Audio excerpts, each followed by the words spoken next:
माता की मित्रों, आज बात करते हैं मिथुन राशि सितंबर महीने की। मिथुन राशि जैसा नॉर्मली तो सभी जानते हैं, बुध का स्वामित्व रहता है, अच्छे व्यापारी होते हैं, अच्छे सेल्समैन भी हो सकते हैं। बात करने में, वाक्पटुता में, चातुर्य में कोई कमी इनके अंदर नहीं होती।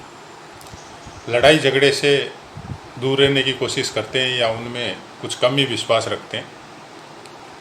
कोई भी अपना काम हो उनको बातों से बहला फुसला के या प्यार से ही निकालने का कोशिश करते हैं।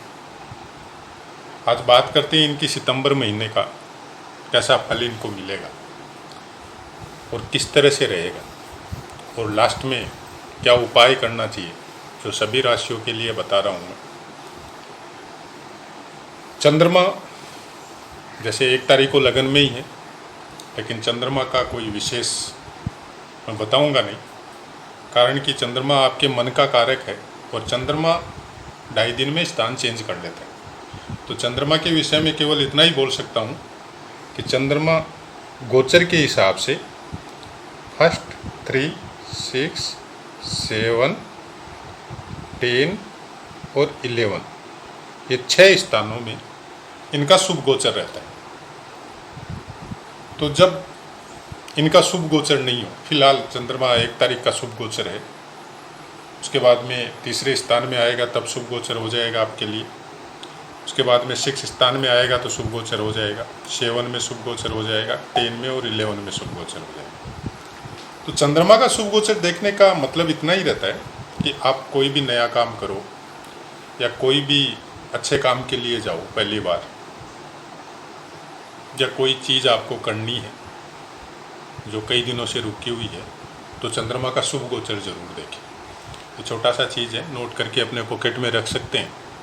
और 2.5 दिन में चंद्रमा चेंज होता है, तो उसके हिसाब से नोटिंग करके रखेंगे और अपने कामों के अंदर इसका ध्यान रखेंगे तो कुछ विशेष संकट या विशेष तकलीफ उन कामों में कम नज़र आएगी।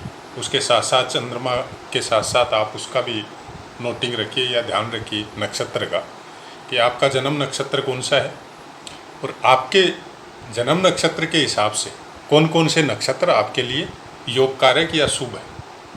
उसके विषय में बहुत पाठ दिया हुआ है नक्षत्रों के विषय में, तो आप उनमें जाके देख सकते हैं, सुन सकते हैं और उसके हिसाब से अपना एक नोटिंग का एक छोटा सा पन्ना बना के अपनी पॉकेट में रख सकते हैं। देखिए कैसे जनरली आप डेली नक्षत्र भी चेंज होता है, तो अगर आपके पास पंचांग रहता है तो आप उससे पता कर सकते हैं कि आज नक्षत्र कौन सा है। अगर आपका फेवरेबल नक्षत्र नहीं है तो नॉर्मल काम करके बगैर कोई फालतू के काम में इंटर हुए अपना नॉर्मल लाइफ उस दिन का भगवान का नाम लेके गुजार के वापस अपने घर में आ जाइए। कोई नया कुछ करने का कोशिश मत कीजिए, किसी के लफड़े में पड़ने का कोशिश मत कीजिए। और अगर आपका शुभ है तो कोई नया काम करना चाहते हैं, कोई नई चीज़ करना चाहते हैं, कुछ ऐसा कोई शुभ कार्य करना चाहते हैं, तो उसके लिए वो नक्षत्र और चंद्रमा दोनों का ही शुभ गोचर अगर है तो वो कुछ विशेष सफलता उन कामों में दिलाता है इंसान को। नोटिंग जरा सा करना है। पंचांग नहीं रहता है तो पंचांग ऐप स्मार्टफोन जनरली सबके पास रहता है, तो उसके हिसाब से हम लोग देख सकते हैं। तो चलिए आगे बढ़ते हैं।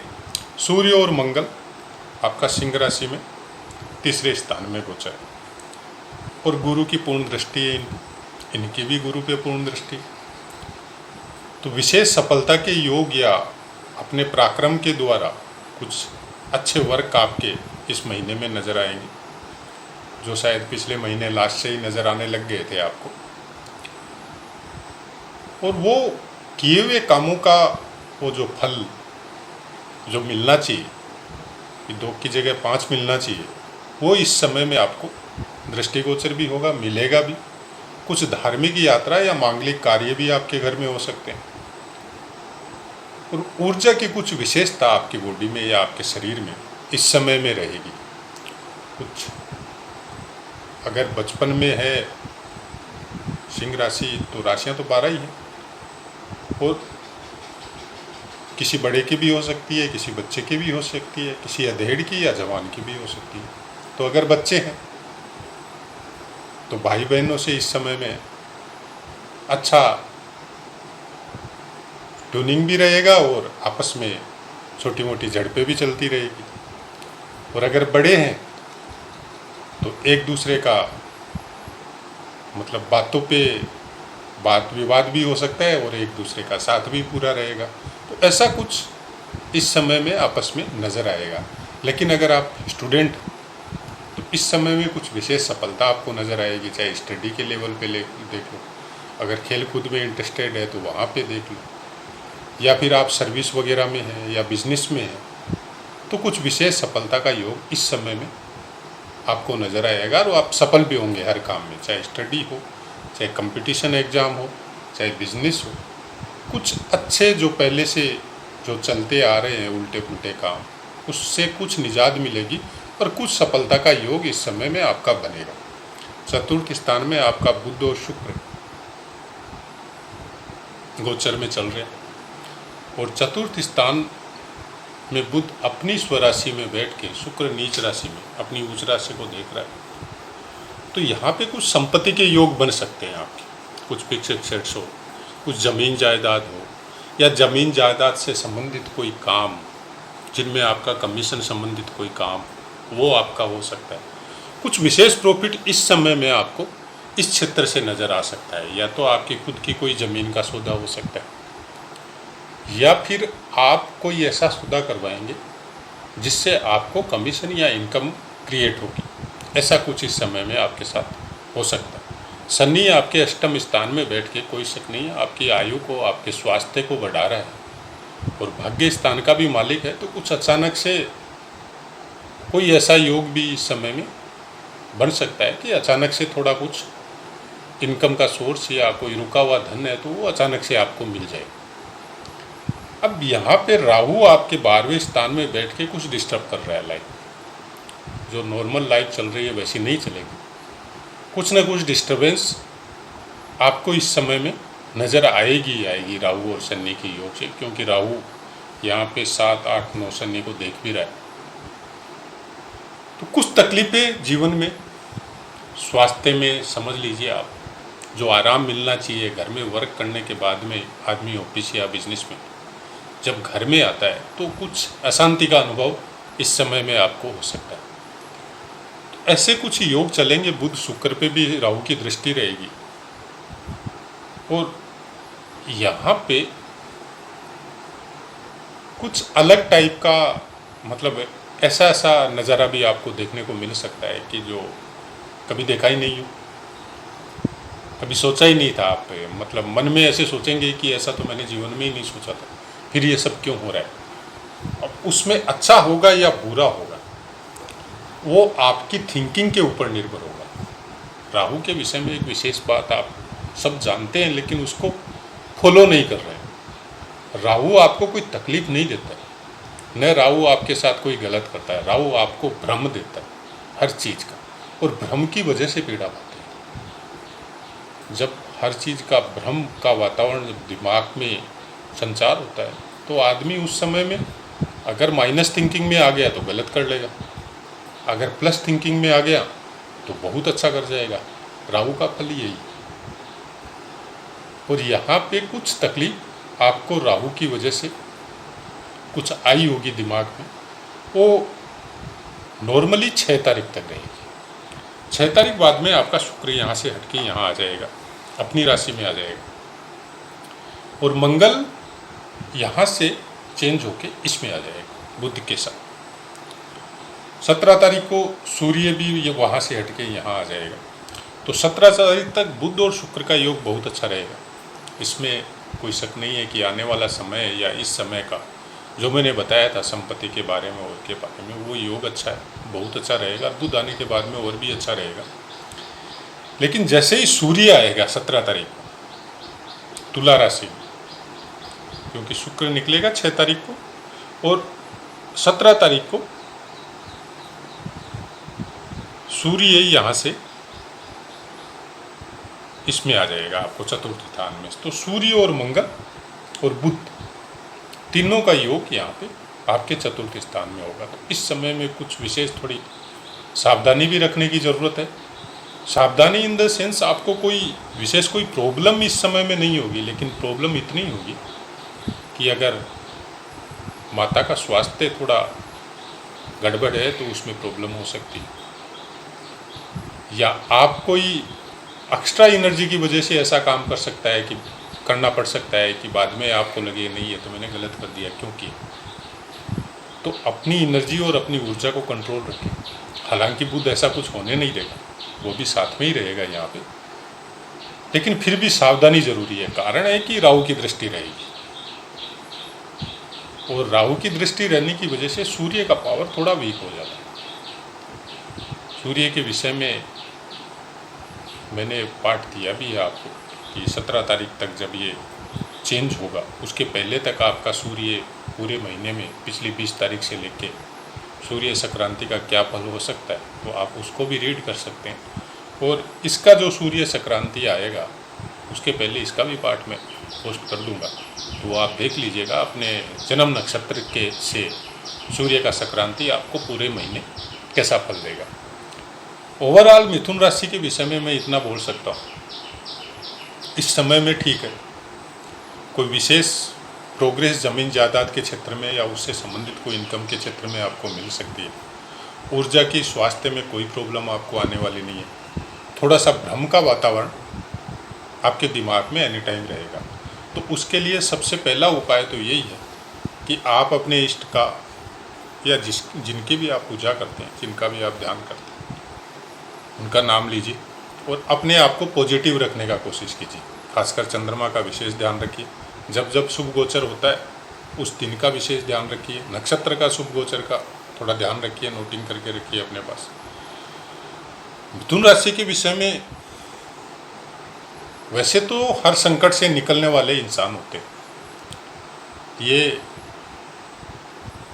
स्वास्थ्य से या ऐसे बोलो आप कि शारीरिक हिम्मत से ज़्यादा अपने दिमाग पे विश्वास रखते हैं, और उसी दिमाग को थोड़ा डिस्टर्ब इस समय में राहु करते हैं। तो उसका थोड़ा विशेष ध्यान आपको रखना है हमेशा। मतलब राहु क्या है कि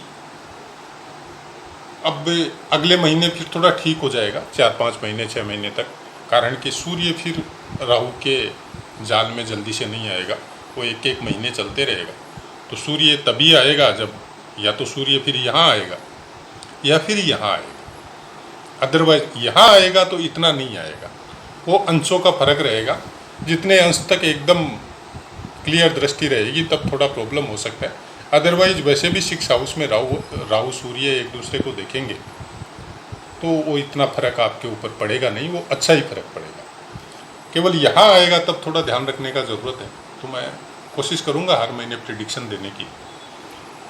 अब रही बात की सब ग्रहों की शांति और वर्तमान काल जो चल रहा है, ये हम लोगों को मन और शरीर को ही नहीं, हम लोगों के दिमाग को भी डिस्टर्ब कर रखा है। बहुत कुछ कारण है शनि और राहु। हालांकि गुरु का इफेक्ट थोड़ा ठीक था जब तक शनि के साथ, जैसे ही शनि के साथ से निकला तो शनि फिर वो फ्री हो गए, और शनिदेव और राहु मिलके सब जीवों पे, खासकर मनुष्य प्रजाति पे पूरा डिस्टर्बेंस जो आप लोग वर्तमान में देख भी रहे, उसका मेन कारण है कि दोनों ही जो ग्रह है वो चंद्रमा के नक्षत्र में गोचर कर रहे हैं, और साल भर से हम लोग वही तकलीफ पा रहे हैं। सितंबर के बाद में अक्टूबर तक थोड़ा यही सब प्रॉब्लम रहेगा, उसके बाद में कुछ चेंज आने का हो सकता है। और बाद में अगर हम लोग देखें कि पूरी तरह थोड़ा ठीक हो, बहुत अच्छा हो, तो फिर आपको 2022 का ही वेट करना पड़ेगा। वापस नॉर्मल स्थिति जो 2020 के पहले थी वैसे आने में बहुत टाइम लगेगा। तो राशिफल का भी मतलब वही है, कोई भी राशिफल हो या जन्मपत्री का फल हो या दशा महादशा हो, बहुत अच्छी है बहुत खराब है, वो सब इम्प्लीमेंट होगी आपके देश काल परिस्थिति के हिसाब से कि पूरे देश की परिस्थिति कैसी चल रही है, उसके ऊपर कुछ विशेष इनका इफेक्ट रहता है कि अब जहाँ मैं रह रहा हूँ या जहाँ मैं वर्क कर रहा हूँ या जहाँ मेरा बिजनेस है, वहाँ की परिस्थिति अगर अच्छी नहीं है तो मैं कैसे ग्रो करूँगा। तो ये कुछ विशेष इफेक्ट होता है, उसी के हिसाब से अपने को समझना पड़ेगा कि आज जिस जगह में हम लोग रह रहे हैं वो बहुत एडवांस है और बहुत जल्दी प्रोग्रेस करने वाली जगह है, तो वहाँ पे उसका पूर्ण फल मिलता है हम लोगों को। और वहाँ की अगर परिस्थिति खराब होगी, से जैसे अभी हम लोग देख रहे हैं अफगानिस्तान का टाइम, अगर वहाँ पे हम लोग रह रहे हैं और समय और दशा महादशा गोचर हम लोगों को बहुत अच्छा जा रहा है, तो ठीक है, हम लोग आराम से ज़िंदगी निकाल सकते हैं। लेकिन बहुत ज़्यादा प्रोग्रेस या बहुत कुछ पैसा कमाना या बहुत ज़्यादा सुख भोगना, तो उस देश की परिस्थिति अगर अच्छी नहीं है तो हम लोग कहाँ से भोगेंगे। तो ये एक मेन कारण रहता है, उसको भी समझने की ज़रूरत है। आज के टाइम में सब चीज़ों से ज़्यादा ज़रूरी है हम लोगों का स्वास्थ्य। हम लोगों का स्वास्थ्य अच्छा रहे, अगर स्वस्थ रहेंगे तो परिस्थितियाँ अनुकूल कर सकेंगे, अगर स्वस्थ ही नहीं रहेंगे तो परिस्थितियाँ फिर प्रतिकूल ही रहेगी, अनुकूल होनी बहुत मुश्किल है। तो उसके लिए सबसे अच्छा काम, जब भी मौका मिले, जब भी आप जाओ, आप में से बहुत से जाते भी होंगे, बराबर जाते होंगे, डेली जाते होंगे या कभी कभी जाते होंगे। सनातन धर्म में जनरली हम लोग सभी जाते हैं। शिव मंदिर में हम लोग जल धारा करते हैं, दुग्ध धारा भी करते हैं, और भी कुछ कुछ अलग अलग प्रयोजन से शहद या गन्ने के रस से भी हम लोग अभिषेक करते हैं। सब कीजिए, मैं उसमें जो आपकी इच्छा है वो सब कीजिए, मैं उसमें कोई इंटरफेयर नहीं करता। मेरा केवल इतना ही कहना है कि शुद्ध देसी घी, चाहे 1 चम्मच हो चाहे 1 लीटर हो, जितना आपका इच्छा हो, वो ज़रूर चढ़ाइए भगवान शिव भोलेनाथ को। अभिषेक समझ के चढ़ाइए या पूजा समझ के चढ़ाइए।